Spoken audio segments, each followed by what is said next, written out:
www.healthcmi.com. Acupuncture continuing education online today. Acupuncture and massage provide insomnia relief.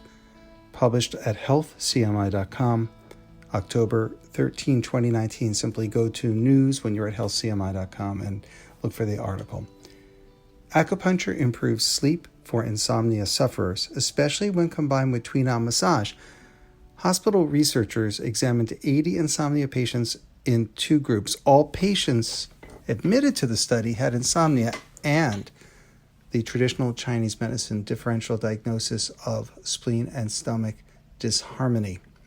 Patients receiving acupuncture monotherapy had a 72.5% total effective rate, and patients receiving both Tui-Na massage and acupuncture had a 92.5% total effective rate. This article does break down the exact acupuncture points used, types of needles, needling techniques used. It's very specific, and even the massage techniques, the exact hand techniques used. And not only were the total effective rates reviewed, but they also gave us how the different tiers of improvement were rated. So let's take a look. For acupuncture monotherapy, 7 recovered, 10 markedly effective, 12 effective, and 11 ineffective. So that was the 72.5% total effective rate. In the combined therapy, so acupuncture plus massage, 12 recovered, 15 markedly effective, 10 effective, and 3 ineffective, yielding a total improvement rate of 92.5%. The reference for the article is given here for the researchers at the hospital in China. However, we did not like one thing about this research. They did add stomach 36 to the combined therapy group, which was not in the acupuncture monotherapy group. So it just adds another variable, and stomach 36 can really help people with spleen and stomach disharmony, insomnia. So we feel that while it's effective, the research, it is also with the caveat that stomach 36 was added. So it may be overplaying the influence of Tui-Na because you're also adding another acupuncture point. So again, an extra variable added into the study that wasn't really needed. Nonetheless, regardless, acupuncture is definitely helping. Taking a look at the points, so it was bladder 62, again using an 8 extra channel theory idea there for Shen Mai, Anmian, MHN 54, Zhao Hai's kidney 6, Du 20 or GV 20 by Hui, gallbladder 20, Feng Chi, Yin Tang, of course, MHN 3, a classic, and Shen Ting, one of my personal favorites, also Du 24 or GV24, a great classic. Good points. Straight Chinese medicine. Interesting, no PC7. Also, no PC6. Those are also added. I would say no ear Shen Men here, I notice, and also no wrist Shen Men. Heart 7. And those are typically added to an insomnia protocol. And while we have Bai Hui, Du 20, no Su Shen Sung around it, right? So sometimes it's either or both. Nonetheless, a classic treatment.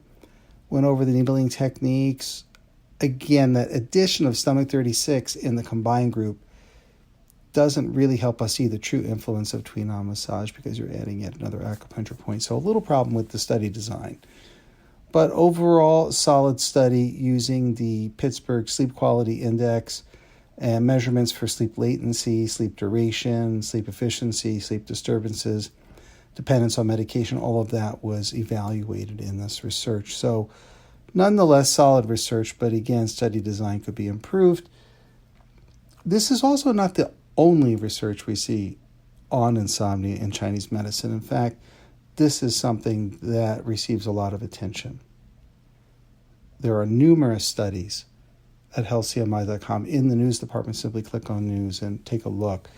And we'll see different approaches. But again, a lot of the points are common across multiple studies. Definitely Yin Tang being one of the great classics, which is pictured here. If you go to the article, there's an actual picture of Yin Tang being needled. So one of the more standards across most studies. Also, Shen Ting, also a lot of attention with Du 24 and the others as well. Good to take a look at that. Now, no herbal medicine was used in this study. We also have a lot of studies that take a look at herbal medicine. So in the case of spleen and stomach disharmony, one commonality with that diagnosis is people tend to be light sleepers or tend to wake up easily. They just, in a way, think about the deficiency, the exhaustion, the fatigue, not being able to hold that healthy meditation of sleep itself. So herbal medicines have been tested, typically things like gui pi tang, right? Because it's specific for the heart and spleen, qi. So therefore, that would be something that helps people hold sleep better, which is very different than people who have difficulty falling asleep, where something for the heart and kidney would be used, something like Tianwen Buxing Dan, or people with that qi stagnation, that's stress-related waking, often combined with grinding of the teeth, frustration, anger, things like that, where people wake between 1 and 3 a.m. specifically. That's going to be something like Xiaoyuan or Danja Xiaoyuan, which is more typically used in those circumstances. So all of that's been tested with and without acupuncture. In all cases, we find that combining acupuncture with the herbal medicine is more effective than either therapy as a monotherapy. And I spoke with some old professors. I think it's no surprise what they said to me. In fact, I remember speaking with Professor Jeffrey Pong, Dean of Five Branches University and creator of the entire curriculum there. And he said basically that, of course, it works better because you're not just combining modalities, but opening up specific acupuncture channels. So it's like a leading the channel idea. So not only can certain herbs open specific acupuncture channels, or let's say deliver the medicine to specific sites, but acupuncture can do this as well. Now, this leading the channel idea sounds a little wild to people who are strictly in biomedicine, but remember, targeting medicines to hit specific areas is something well within the realm of what we call biomedicine or Western medicine. And in Chinese medicine, that targeting, whether it affects a specific internal organ or a specific biophysical action within the body, is something that is ancient within Chinese medicine. So, for example, an herb like jie gang is there to target specifically the lungs. So if I told you that it's targeting the hand tai-yin meridian, you'd say, well, that seems very unusual and I don't understand that. It doesn't make any sense. It's nonsensical. But if I said, well, that exactly means in modern terms, it's targeting the lungs.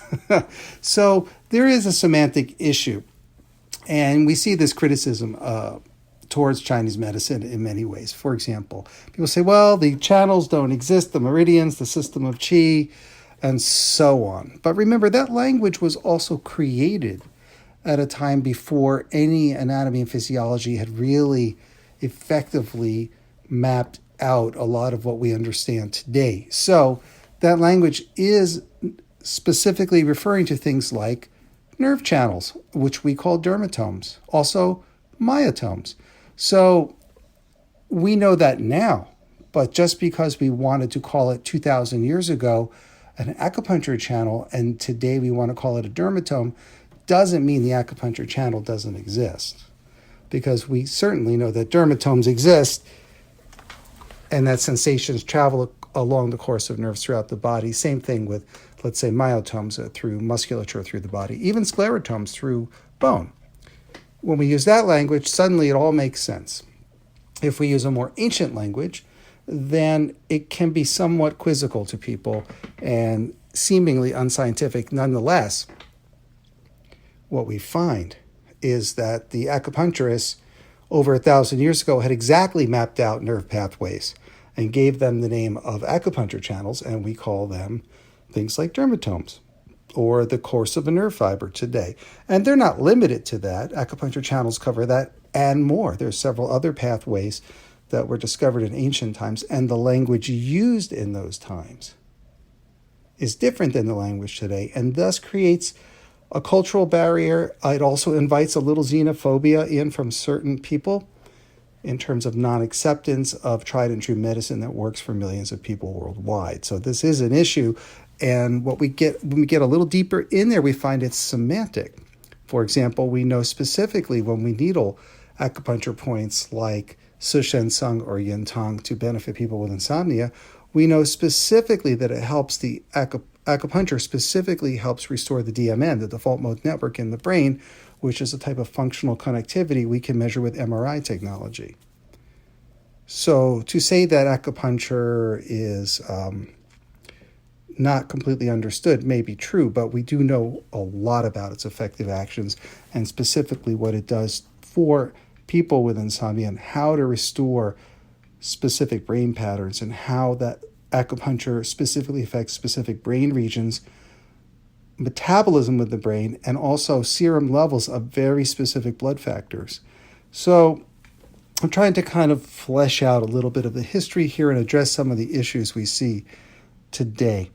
This is nice research. It's mostly subjectives in this research. It doesn't really get into the serum level. It doesn't have the fMRIs. You'll see, if you go to healthcmi.com and you click on news, you'll see a lot of research goes to that level. But that's not necessary for all research.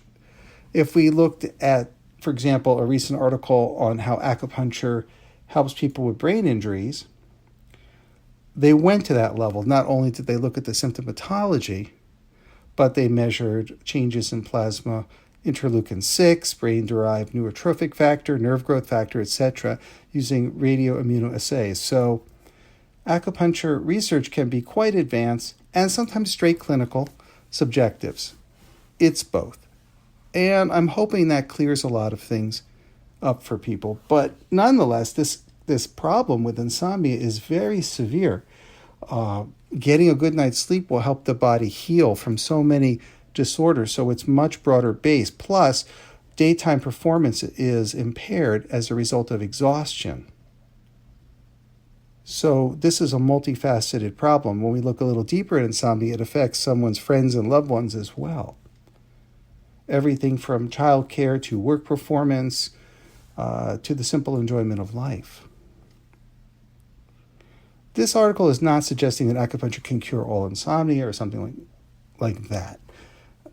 Not a big fan of these cure-alls. You can look for an infomercial at about 3 a.m. on your television set. It will probably have a cure-all for something, or at least someone will hold that something out as a cure-all. Acupuncture can help many people. And remember, there was an ineffective rate here. So if we went to the specific numbers in the acupuncture-only group, again, there was no herbal medicine here and no Tui-Na massage, 11 ineffective cases, while they had 7 recovered, 10 markedly effective, and 12 effective. And again, they got that down to 3 ineffective when they added Tui-Na in. You'll also see a bump in the numbers when you add things like herbal medicine as well. So while acupuncture is not a panacea in any way, it certainly is extremely helpful. It also can be very specific in addressing other disorders associated with that insomnia. Some people have some heart issues or palpitation and arrhythmia issues associated with it, and acupuncture is an excellent addition to someone's healthcare regimen for that. So think of it as an integrative medicine process. Patients come in, they have insomnia. The only thing that's important is helping them get good sleep. Now, whether they need medications, counseling, lifestyle change, dietary change, there's many issues involved in insomnia. It can be what they call sleep hygiene or habits. Sometimes the workplace has very unusual hours. So it's a multifaceted issue here. Acupuncture can be an enormous component here.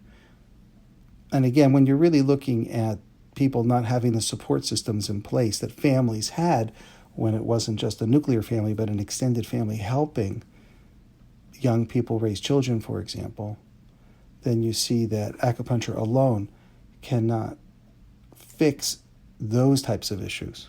Nor can it fix nutritional deficiencies in the modern diet when people are eating so many processed foods filled with chemicals.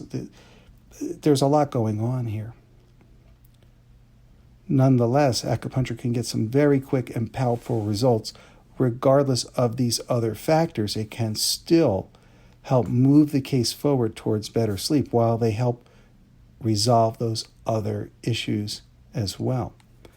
And sometimes those other issues have been resolved, whatever they were.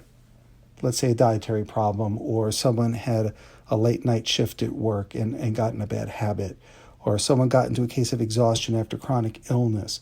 And all of that had been fixed, let's say, and had been addressed. But the pattern of insomnia was set and maintained. Maybe there was stress in the work environment leading to waking between 1 and 3 a.m., etc. And that had been resolved. Nonetheless, the pattern can retain. Acupuncture can then go about, I would almost say, unhabituating that pattern and reversing it. It's an important and essential component to any true insomnia treatment protocol because of its efficacy. The treatment of insomnia with traditional Chinese medicine is a forte of the medicine. It is well within the realm of herbal medicine, acupuncture, and tuina, and is something that should be strongly considered. I'm Adam White, licensed acupuncturist. Thank you for listening. Give us a like or write a review if you like our work. Thank you for listening. www.healthcmi.com